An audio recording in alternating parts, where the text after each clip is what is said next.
It was standing in the law office when Emma, 7 years old, pointed at the will and said the name didn't match. No one had listened at first. Adults were talking. The estate was being divided. Signatures had been verified. Everything was supposed to be finished. But Emma kept pointing at the page, kept repeating the same thing. When her mother finally bent down to look at what the child was seeing, the room went silent because Emma was right. The signature on the final amendment to Gerald Whitmore's will, the document that had redirected nearly $2 million in assets, didn't belong to Gerald Whitmore. It belonged to someone else.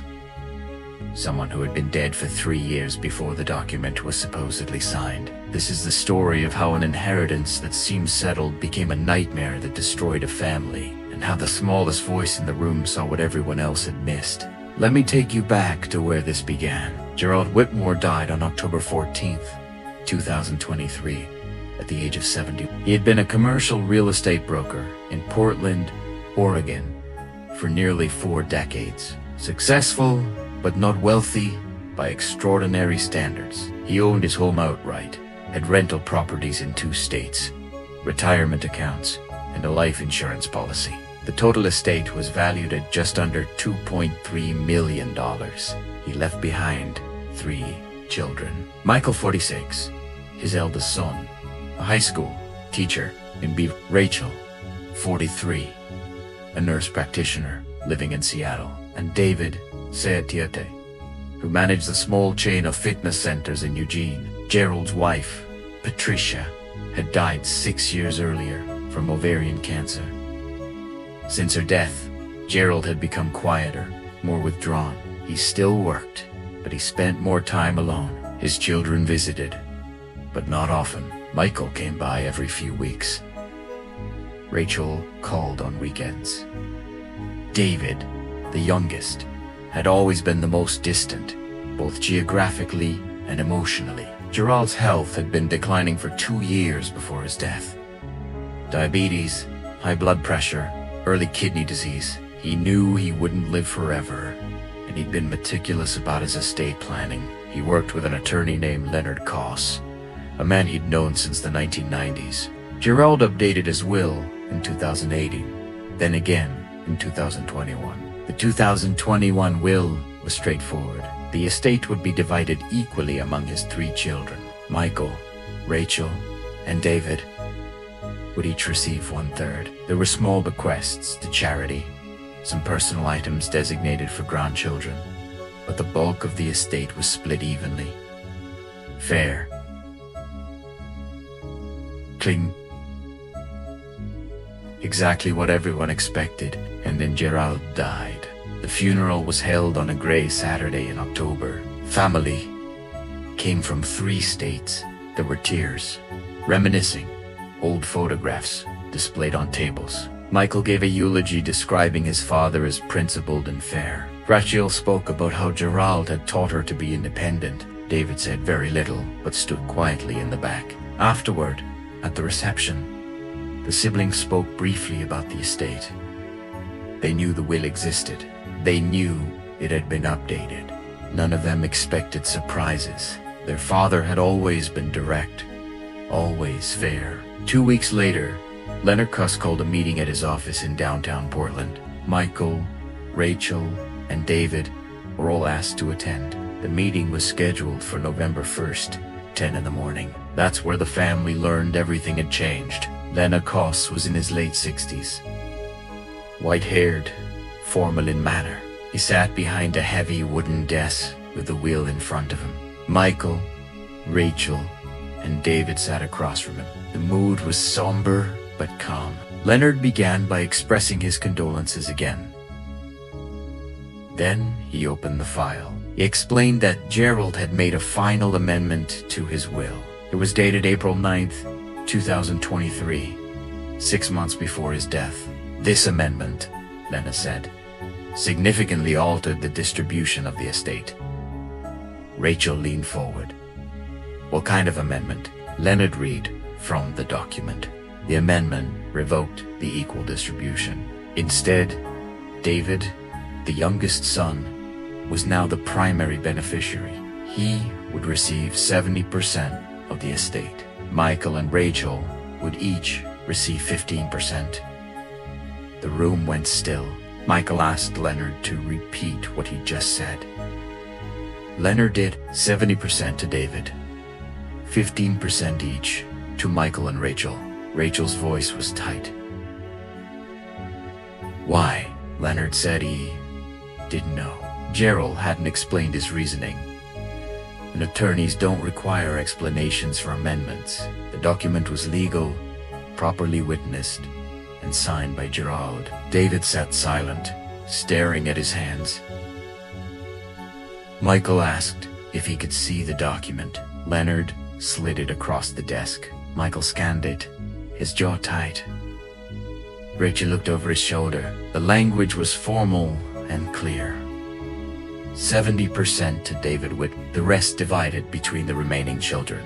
And at the bottom, Gerald's signature, witnessed by 2 people. Neither sibling recognized. Michael asked who the witnesses were. Leonard explained they were employees at a document notarization service Gerald had used. He provided their names. Jennifer Aldrich and Carl Brenner. Both had signed affidavits, confirming they witnessed Gerald sign the amendment on April 9th. Rachel's face was pale. She asked if their father had been coherent when he signed. Leonard said there was no indication otherwise. Gerald had walked into the notary's office, presented identification, and signed the document in front of witnesses. Everything was procedurally correct. David finally spoke. He said he didn't know anything about this. He said he hadn't asked for it. Michael turned to him. Then why did Dad do it? David said he didn't know. The meeting ended badly. Michael and Rachel left without speaking to David. Lena said the estate would proceed to probate, and the will would be executed as written unless contested. Outside, in the parking lot, Rachel confronted David. She demanded to know what he'd done, what he'd said to their father, to get the will changed. David insisted he knew nothing. He said he'd barely spoken to Gerald in the months before his death. Rachel didn't believe him. Michael didn't either. They drove away separately, and for the first time since their father's funeral, the siblings stopped speaking to one another. That silence lasted 3 weeks. During that time, Michael began looking into the amendment. He requested copies of all documents from Leonard Koss. He contacted the notary service and confirmed that Jennifer Aldrich and Carl Brenner had indeed witnessed a signature on April 9th. But when he asked if they remembered Gerald, both said they processed dozens of clients each week and couldn't recall specifics. Rachel hired her own attorney, a woman named Diane Mercer in Seattle. Diane reviewed the will and the amendment and told Rachel the truth. Unless they could prove incapacity, undue influence, or fraud, the amendment would stand, and proving any of those things would be extremely difficult. Michael and Rachel met in person for the first time since the reading of the will. It was late November, at a coffee shop halfway between Portland and Seattle. They sat across from each other, exhausted and angry. Rachel said she couldn't believe their father would do this. Not without explanation, not without telling them. Michael agreed. He said their father had always been fair, equal. Even when they were children, Gerald made sure everything was divided evenly. Gifts, attention, inheritance was supposed to be the same. Rachel asked if Michael thought David had manipulated their father somehow. Michael said he didn't know, but he couldn't think of another explanation.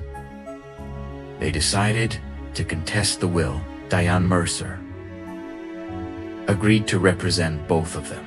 The legal grounds would be undue influence. That David had exploited Gerald's declining health to change the will in his favor. David was notified in early December. His response came through his own attorney, a man named Roger Pitts. The response was brief. David denied any wrongdoing. He had not pressured Gerald. He had not asked for a larger share. He would defend the will as written. The case moved slowly. Depositions were scheduled. Financial records were subpoenaed. The estate remained frozen while the legal battle began. And that's when the family started digging into the past. If stories like this pull you in, subscribing means you won't miss the next one. Michael began by going through his father's emails and phone records. Gerald had kept meticulous records, and Michael had access through the estate. He was looking for evidence of contact between Gerald and David in the months leading up to April 9th, the date the amendment was signed. What he found surprised him. There was almost no contact. David had called Gerald twice in March, once in February. The calls were short, less than 5 minutes each. There were no emails between them, no text messages. If David had been manipulating their father, he'd done it without leaving a digital trail. Michael expanded his search. He looked at Gerald's bank records. No unusual transfers to David. No large gifts. Nothing. Rachel approached the problem differently. She went to visit people who had known Gerald in his final year. Neighbors. Friends. His doctor, Gerald's primary care physician. Dr. Hannah Lowe remembered him well. She told Rachel that Gerald had been managing multiple conditions, but was mentally sharp until the end. No signs of dementia. No cognitive decline. He understood his diagnoses and followed treatment plans. A neighbor, Margaret Oster, said Gerald had seemed lonely after Patricia died, but otherwise normal. He kept to himself mostly. He maintained the yard. He still drove. Another friend, Tom Callahan, who'd worked with Gerald in real estate, said Gerald had talked about retirement but never about his children or his will. No one Rachel spoke to could explain why Gerald would have changed the distribution. And then Rachel found the letters. They were in a box in Gerald's study, which Michael had been sorting through. The box contained personal correspondence going back decades. Letters from Patricia, old birthday cards from the children, and buried near the bottom, a series of letters between Gerald and someone named Claire. Rachel didn't recognize the name. She opened the first letter. It was dated July 1990. The handwriting was elegant, feminine. Claire was writing to Gerald, thanking him for his support during a difficult time. She mentioned a shared past, a connection that had meant a great deal to her. Rachel opened another letter. This one was from 2003. Claire was writing again, asking if Gerald had thought about what she'd said. She mentioned needing help, needing advice. The tone was intimate, but not romantic. Familiar. The final letter in the box was from 2015. Claire wrote that she understood Gerald's decision, that she respected his boundaries, but that she hoped he knew she would always be grateful. Rachel showed the letters to Michael. Michael had no idea who Claire was. The name meant nothing to him. They searched Gerald's records for any mention of Claire. They found a single entry in an old address book, Claire Whitmore. An address in Sacramento, California. A phone number that was no longer in service. The last name stopped them both. Whitmore. Rachel called Deanne Mercer and told her about the letters. Diane said they needed to find Claire. It took 2 weeks, but they did. Claire Whitmore was 52 years old, living in Sacramento, working as a paralegal. When Diane's investigator contacted her, Claire was hesitant at first, but when she learned Gerald had died, she agreed to speak. Claire told them the truth over the phone. She was Gerald's daughter. The silence on the other end of the line lasted a long time. Claire explained. Gerald had been involved with her mother, a woman named Susan Harper, in the early 1970s, before he married Patricia. The relationship ended when Gerald moved to Oregon for work. Susan discovered she was pregnant afterward. She tried to contact Gerald, but he was already engaged to Patricia. Susan decided to raise the child alone. Claire grew up knowing who her father was, but never having contact with him. Susan told her the story when Claire was 16. Claire reached out to Gerald when she was in her 20s. They exchanged letters. Gerald acknowledged paternity but said he couldn't have a relationship with her. He had a family, a life. It would complicate everything, but over the years, they stayed in limited contact. Letters, occasional phone calls. Gerald helped Claire financially a few times, paid for part of her college, helped with a medical bill when she was uninsured. It was sporadic, quiet, and unknown to anyone in his family. Claire said she never asked for more. She never expected inheritance. She understood the situation. Rachel asked if Claire had seen Gerald before he died. Claire sighed.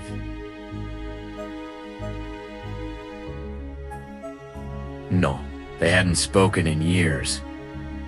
Rachel asked if Claire knew David. Claire paused. Then she said yes. David had contacted her in 2022. Rachel's stomach dropped, Claire explained.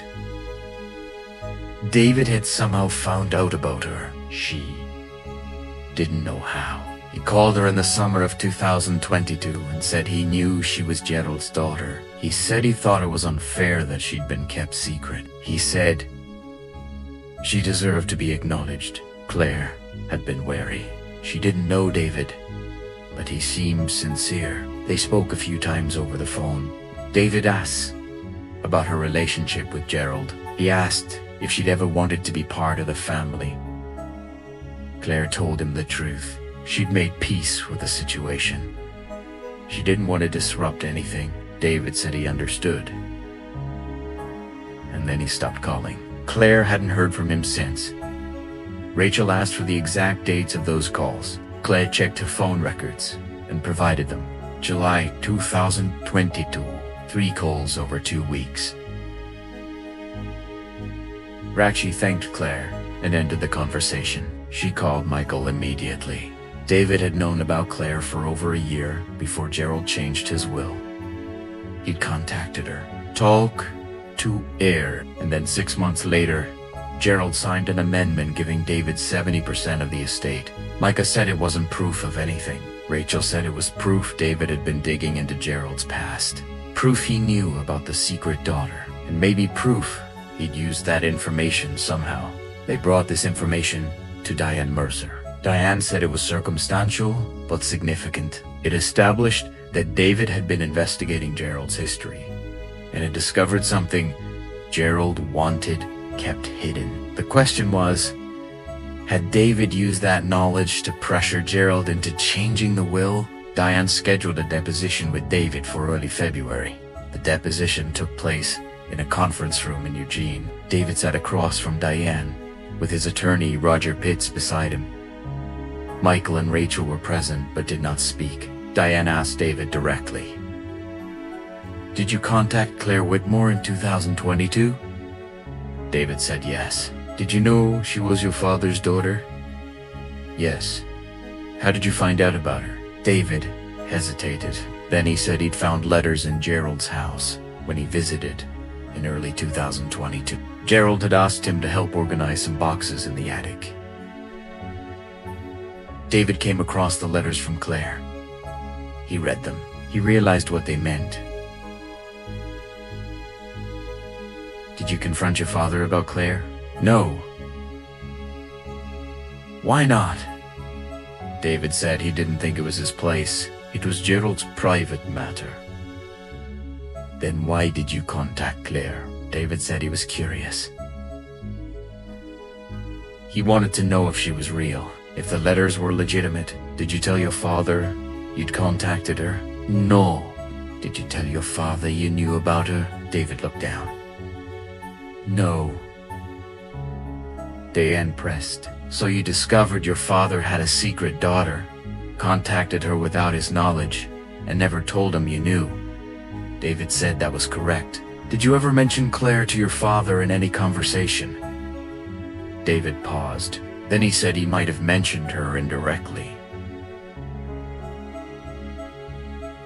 "What does that mean?" David said that in one conversation in March 2023, he and Gerald were talking about family. David said something about how secrets have a way of coming out. He didn't name Claire, but he implied he knew something. "How did your father react?" David said. Gerald went quiet. He asked David what he meant.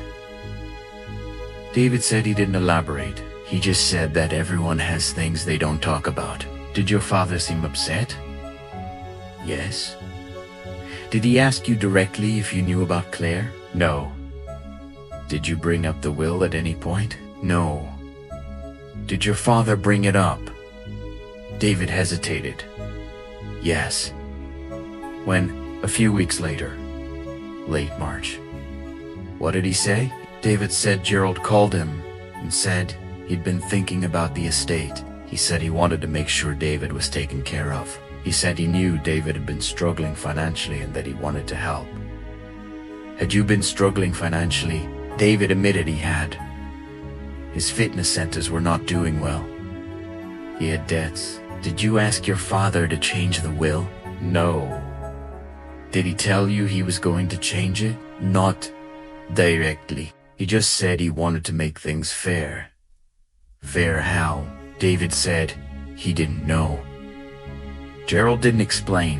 Diane asked when David learned about the amendment. David said he learned at the same meeting Michael and Rachel did, in Leonard Cose's office. "You had no prior knowledge?"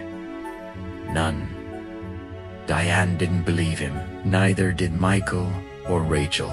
But without a recording, without a witness, without proof that David had explicitly threatened to reveal Claire's existence in exchange for a larger inheritance, they had nothing.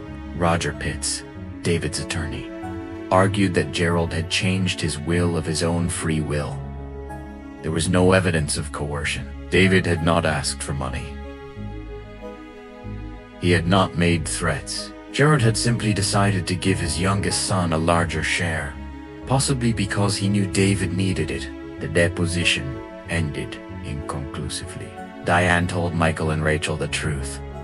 Proving undue influence was going to be nearly impossible. They had suspicions, they had timelines, but they didn't have evidence of wrongdoing. The case looked like it was going to be dismissed. And that's when Emma spoke. It was late March, nearly 5 months after Gerald's death. The family had gathered one final time at Leonard Cose's office. Leonard had requested the meeting to go over the final documents before the will moved forward to execution. It was a formality. Michael and Rachel had been advised by Diane that unless they found new evidence, they should prepare to accept the distribution as written. Michael brought his wife, Laura, and their 2 children. One of them was Emma, their 7-year-old daughter. Laura hadn't wanted to bring the kids, but Michael's father had been their grandfather, and Michael wanted them present for the final closing of Gerald's estate, even if they didn't understand the details. Leonard laid out the documents on the conference table. The original will from 2021, the amendment from April 2023, affidavits from the witnesses, financial statements. Emma was sitting beside her mother, coloring in a notebook, half paying attention. Lena walked through the amendment again, explaining the distribution percentages. David sat quietly. Michael and Rachel looked exhausted. And then Emma put down her crayon and pointed at the amendment.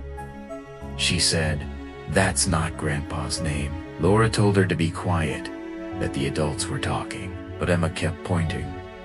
She said, "That's Uncle David's name."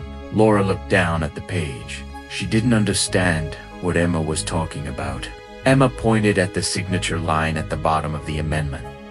The signature read, Gerald Whitmore, but above it, in smaller print, was a typed line that said, "Signed by Gerald A. Whitmore." Emma pointed at the middle initial, the A, she said. Grandpa's name was Gerald Nathan Whitmore, not Gerald A. The room went completely silent. Laura looked at the signature more closely. Then she looked at Michael. Michael leaned forward. He stared at the document. Emma was right. Gerald's full legal name was Gerald Nathan Whitmore. It always had been. His middle name was Nathan, after his father. It appeared on his birth certificate, his driver's license, his marriage certificate, his original will, but the amendment listed him as Gerald A. Whitmore. Leonard Koss went pale. Rachel grabbed the original will from 2021 and compared the signatures. The original will clearly stated, Gerald Nathan Whitmore. The amendment said Gerald A. Whitmore. Leonard stammered. He said it must have been a clerical error, a typo in the typed portion of the document. Michael asked to see the notarization records again. Leonard pulled them from the file. The notary's log from April 9th listed the client as Gerald A. Whitmore. Rachel's voice was shaking. She asked who Gerald A. Whitmore was. No one answered. David had gone completely still. Michael asked Leonard if he had ever referred to Gerald with a middle initial, and Leonard said no. Never. He'd known Gerald for 30 years. He knew his full name was Gerald Nathan Whitmore. Then whom, Michael asked, signed this document? Leonard said he didn't know. Rachel turned to David. She asked him directly, do you know anyone named Gerald A. David didn't answer. Michael stood up. He took out his phone and searched public records for anyone named Gerald A. Whitmore in Oregon. One result came up. Gerald Arthur Whitmore, deceased, died in 2020, 3 years before the amendment was supposedly signed. Gerald Arthur Whitmore had been a 74-year-old retiree living in Portland. He'd died of a heart attack in June 2020. He had no children, no living relatives. Michael read the obituary aloud. Rachel looked at David. She said, he used the dead man's name. David's attorney, Roger Pitts, immediately interjected. He said this was speculation. He said there was no evidence his client had done anything wrong, but Leonard Koss was already reviewing the document again, his hands shaken. He said he needed to contact the notary service immediately. He said if the wrong name had been used, the document might not be valid. Michael demanded that the notary records be pulled. He wanted to see the identification that had been presented on April 9th. It took 3 days, but the notary service provided copies of their records. The ID presented to Jennifer Aldrich and Carl Brenner on April 9th, 2023, had been an Oregon driver's license in the name of Gerald A. Whitmore. The photo on the license matched the general description of an older white male, but the notaries admitted they hadn't scrutinized it closely. The address on the license was listed as a P.O. box in Northeast Portland. Michael and Rachel hired a forensic investigator.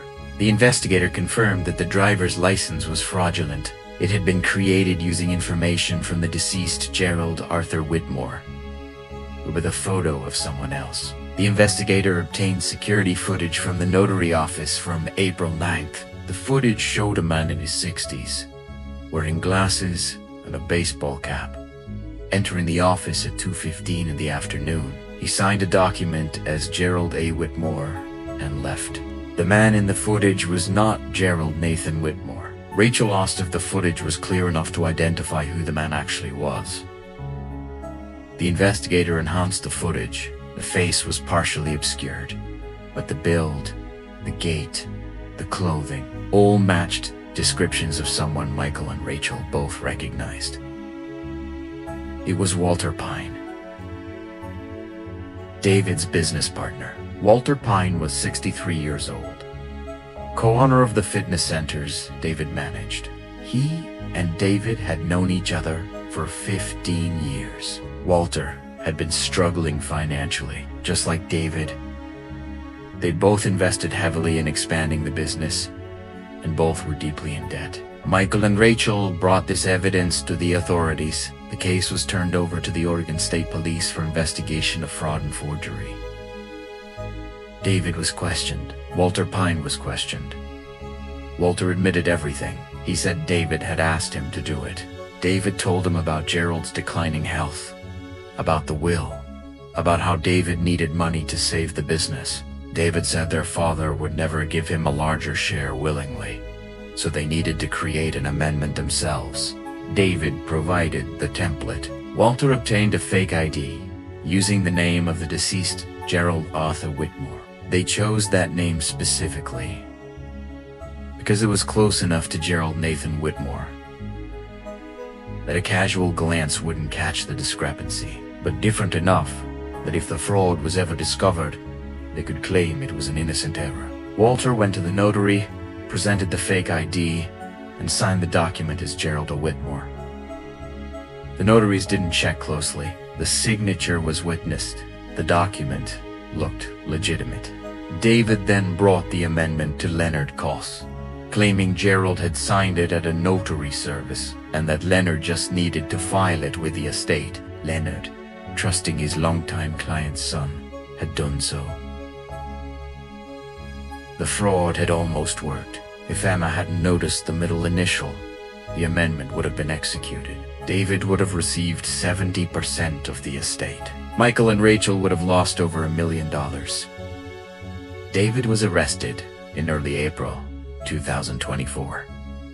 He was charged with fraud, forgery, and conspiracy. Walter Pine was charged as an accomplice. The amendment was voided. The original will from 2021 was reinstated. The estate was divided equally among Michael, Rachel, and David. But David would never see his share. His assets were frozen pending the criminal trial. His legal fees consumed what little money he had left. The fitness centers went bankrupt. Walter Pine cooperated with prosecutors in exchange for a reduced sentence. David's trial took place in September 2024. He was found guilty on all counts. He was sentenced to 6 years in federal prison. Michael and Rachel attended the sentencing. They sat in the back of the courtroom and watched their youngest brother led away in handcuffs. Afterward, Rachel said she didn't feel relief. She didn't feel vindicated. She just felt empty. Michael said he kept thinking about Emma, about how a 7-year-old child had seen what all of them had missed. The estate was finally settled in November 2024. 13 months after Jarrell's death, Michael and Rachel each received their third. David's third was held in trust, inaccessible to him while incarcerated. Clay Whitmore, Gerald's secret daughter, was never included in the will. She never contested it. She said she'd made peace with her father's choices long ago. Michael and Rachel reached out to her after the trial. They met her in person for the first time in early 2025. The meeting was awkward, but not hostile. Claire was kind, thoughtful, and clear that she wanted no part of the family drama. Rachel asked her if she would have wanted a relationship with Gerald if he'd been willing. Claire said yes, but she understood why he hadn't been. Michael asked if she resented them. Clay decided no, none of this was their fault. They parted on civil terms but didn't stay in touch. The inheritance destroyed David. It fractured the family, and it revealed a side of human nature that Michael and Rachel had never wanted to see.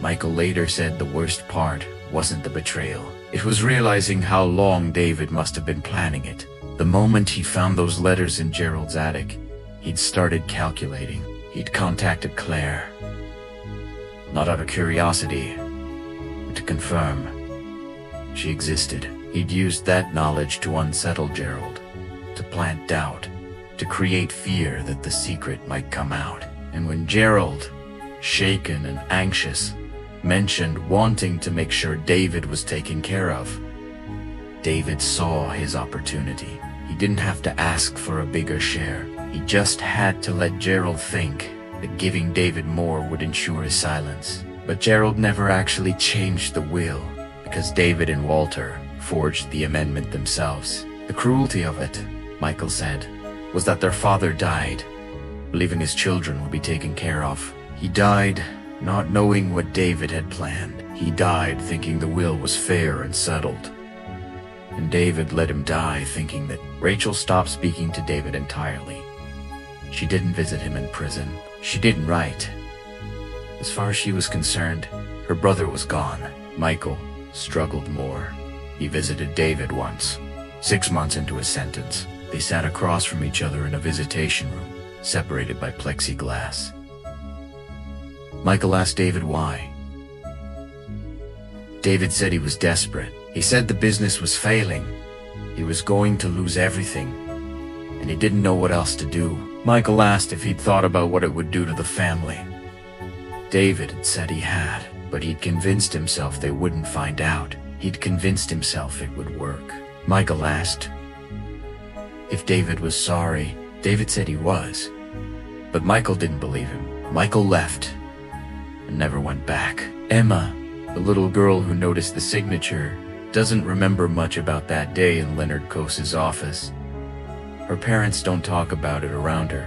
She knows her Uncle Davy did something bad and is in prison, but she doesn't know the details. One day, when she's older, they'll tell her the whole story. They'll tell her that she saved them, that her attention to detail, her innocent observation, unraveled a lie that would have cost them everything. But for now, she's just a child. And maybe that's for the best, because this story doesn't have a lesson that makes it easier. It doesn't end with justice feeling satisfying. It ends with a family broken, a man in prison, and 2 siblings trying to understand how someone they loved could have done something so unforgivable. The inheritance was never really about money. It was about control, about desperation, about what people will do when they feel cornered. Gerald Whitmore spent his life trying to be fair. He divided his love, his attention, his resources equally among his children, and in the end, one of those children tried to steal it all. The only reason he didn't succeed was because a 7-year-old girl knew her grandfather's middle name. And sometimes, that's all it takes. One small detail, one overlooked signature, one voice that no one thought to listen to. Truth doesn't always come from the people you expect. Sometimes it comes from the smallest person in the room.